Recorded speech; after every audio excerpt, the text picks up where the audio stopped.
Hugot nga gihimakak sa pamilya sa gipatay nga magtiayon sa Mandaue City nga nalambigit sila sa illegal nga drugas o gitagaan o gitawgan ang posibleng motibo sa maong krimen.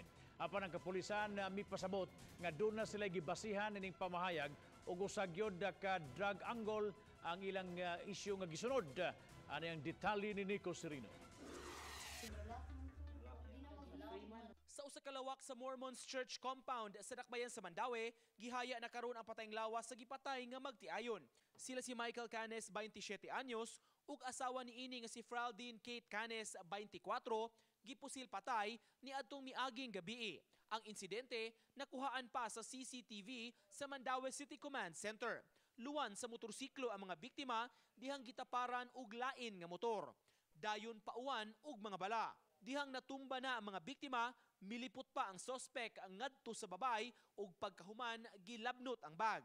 Nakaluwas ang babayeng anak sa mga biktima. Sa investigasyon sa kapulisan, usa sa gitanaw nga tuyo gyud nga patyon ang mga biktima ug secondary ra ang robbery kay gilabnot ang bag. Ang amo nakita nga sa modus or sa pagbuhat sa kuan gipusil diretso dili robbery ang iyang tuyo. Ang ilang tuyo is to kill sa mao nga couple din na gitiwasan pa usa gibali kuha ang iyang bag. Una nga diha mi nga ang gulo magsugod. Usa sa gisusi ang anggulo sa gidiling drogas.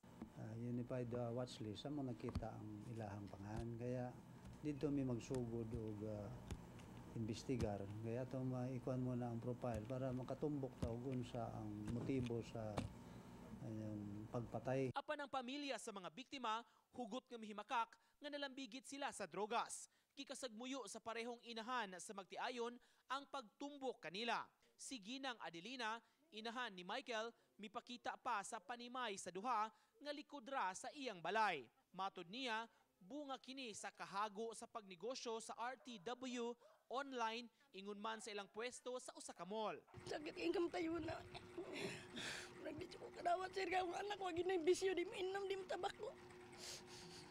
Ngayon na lagi ninuog na pagpatay. May tago kira nga sa sakit lang namatay.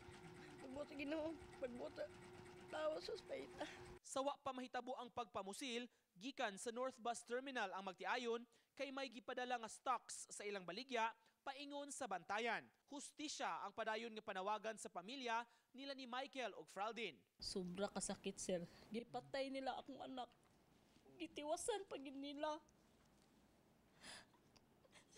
Sir, kung dato pa mi sir, kung draglord pa na akong anak, di mi mag-antos og pangabang. Sa tinuod lang, makakita man na ang tagiya sa among gihawaan karon gipalayas mi kaabang. Kay batas ping nabuhi itong anak ko unsa. Ay no na nagbaligag mga droga wa na pamatya niya kini atong anak nga nabuhi na pinatarong. Ana ang banay. Magdaing ko sa ito eh.